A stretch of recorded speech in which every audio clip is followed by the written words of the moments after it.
Mostly जो heart attack आता है वो कैसे आता है कि हमारे जो ब्लड में है वो ऑक्सीजन जो है वो प्रॉपर से पहुंच नहीं पाता है, तो इसीलिए हार्ट अटैक आता है। तो उसका मेन रीज़न क्या रहता है? फैट्स। तो फैट्स जो है हमारे पास 3 टाइप्स के होते हैं, एक saturated fat, unsaturated fat, last one is trans fat. तो ट्रांस फैट के बारे में सबसे पहले बात करेंगे, क्योंकि यही हमारे लिए हार्ट अटैक का मेन रीज़न होता है।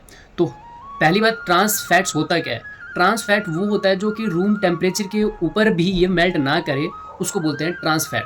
फॉर एग्जाम्पल, जैसे कि हम लोग डालडा घी खाते हैं तो वो भी ट्रांस फैट ही होता है। साथ साथ में बटर, ठीक है, जो आर्टिफिशियल बटर होता है ना, हम शॉप से लेके आते हैं, उसमें नमक भी होता है, वही होता है हमारे पास आर्टिफिशियल बटर।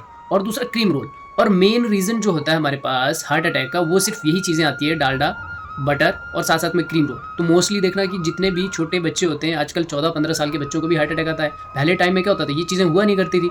तो उस टाइम में लोगों को 40 या 60 के आसपास की एज होती थी, तो उनको ही मोस्टली हार्ट अटैक आता था। But now it's a very common things, right. तो ट्रांस फैट एक्चुअल में लैब में भी बनाते हैं। क्या होता है कि जब हम ऑयल, जो वेजिटेबल ऑयल होता है, उसका जब रिएक्शन कराते हैं हाइड्रोजन के साथ इन द प्रेजेंस ऑफ निकल, तो उसी से हम लोग ट्रांस फैट बनाते हैं। और यूएसए में मोस्टली जो है ये चीज़ें बैन है, तो वहाँ पे इतने ज़्यादा हार्ट अटैक नहीं आते हैं। मे भी हो सकता है इंडिया वाले भी कब जागेंगे, इंडिया वाले भी शायद बैन कर दें कुछ ही टाइम में। तो उसके बाद आता है हमारे पास सैचुरेटेड फैट। तो सैचुरेटेड फैट जो होता है उसमें मोस्टली ये इसका ज़्यादा नहीं होता, इसमें बिल्कुल नेग्लिजिबल फैट होता है, तो इसमें ज़्यादा नहीं है। तो इसमें जो कार्बन होता है, तो कार्बन के बीच में जो सिंगल बॉन्ड होता है, साइंस के स्टूडेंट मोस्टली अच्छी तरह से जानते भी हैं कि कार्बन के बीच में सिंगल बॉन्ड बनता है। But if we will talk about unsaturated fat, तो unsaturated fat is a 2 type. First one, mono unsaturated fatty acid.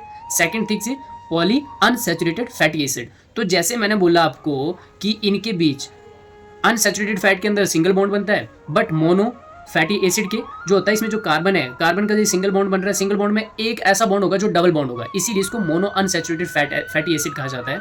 दूसरा जो पॉली अनसैचुरेटेड फैटी एसिड है, इसमें जो कार्बन है, दोनों कार्बन के बीच में सिंगल सिंगल बॉन्ड होगा, लेकिन बीच में ऐसे 2 बॉन्ड होंगे जहां पे कि ये डबल बॉन्ड बना रहा होगा, तो इसको बोलते हैं पॉली अनसैचुरेटेड फैटी एसिड।